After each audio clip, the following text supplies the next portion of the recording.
Welcome to this video, guys. We're doing a Q&A. Let's do it.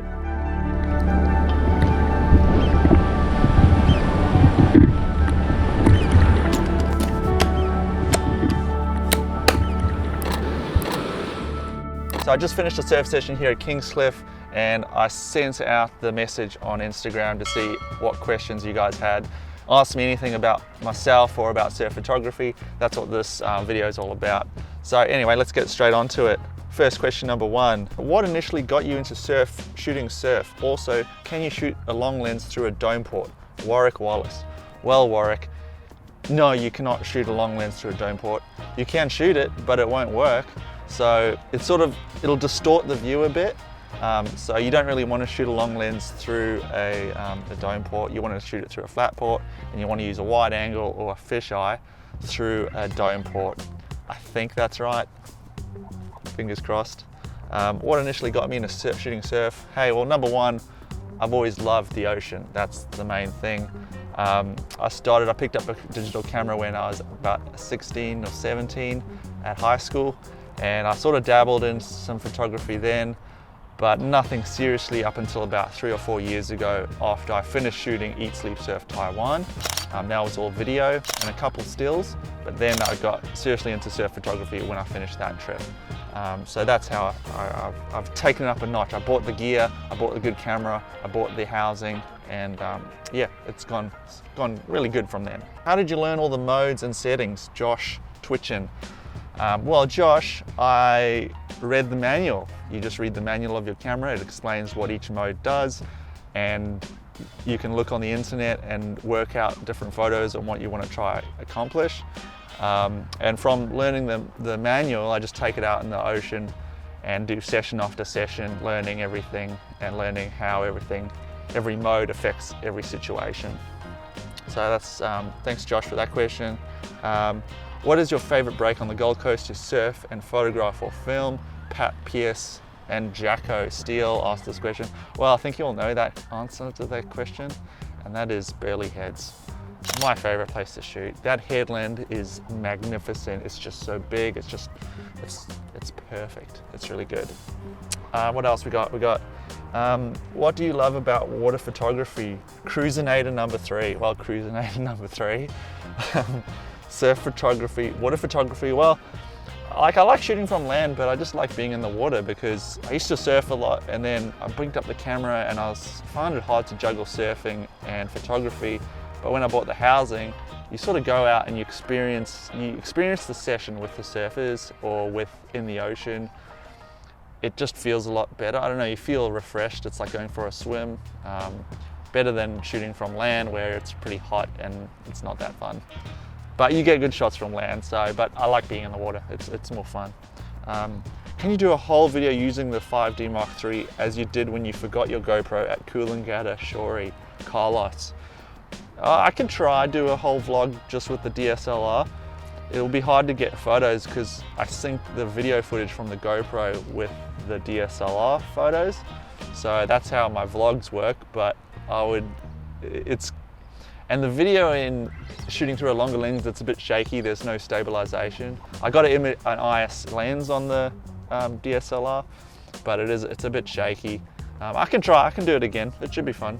Why not? I'll do it, Carlos. I'll do it for you, mate. But what was the first camera you bought and used in the water? Drew Eisenhower. If you want to get technical, it would have been this beast. It's like a Sony housing for a Sony Handycam. And I took that to Indonesia when we filmed Eat, Sleep, Surf Indonesia. It was bulky. It sort of worked well, but it would fog up every time I took it in. I didn't know how to not get it fogged up. It was really annoying. So I only used it maybe once at Padang in Bali. And that was the first water housing I got. And then from then I got better cameras, and I got the 5D Mark III. And then I bought a Mekon housing, which is an entry level. It works well if you have the exact right lens, but then if you want to swap lenses, you got to buy an Aquatech housing because that's the next housing I bought, and it works so well. You can change the ports, you can have a dome, you can have wide angle, you can have, a long lens. Yeah, it's a pretty good housing. What is your future goals or life in general? Akil Majiv. Well, thanks Akil. I've met Akil at the markets and he's got a really good Instagram account. As future goal as well, I want to grow the YouTube channel, make it the best channel, surf photography channel out there. I think it's the only one at the moment, but I think there's a future in this channel. So I'm going to keep out these videos. That's the future for me. I want to improve my photography. I don't think my photography is up to scratch just of yet. So I'm going to be improving that a lot. And that just comes down to situations, working out sessions and getting, I don't know, just improving my style of photography. So I'll develop that. That's my future goal. Life in general, yeah, just being awesome in life, maybe. That's a good one. Are you seeking out sponsorship? Peter Suku. Well, Peter, I have been seeking out sponsorship from Aquatech, and I chatted to Aquatech, and because I use their housings every day. It's a crucial part of the vlogs. It's a crucial part of my surf photography. I even hear in the intro, I have the little clip sounds, and that's from the Aquatech housing. Those clips are ingenious. They're just really easy to use. So they have said that they're going to throw their full support behind the channel, and they're going to support me and my surf photography. So that's really good. I'll be bringing you product reviews from Aquatech, and they'll be throwing me some gear every now and then so I can show you guys how it works and all that sort of thing. So that's really exciting. That's cool. Okay, let's go. James Quinn. James Quinn, he won the calendar, my 2018 calendar. Well done, James. Nice. How do you get the most out of an average session?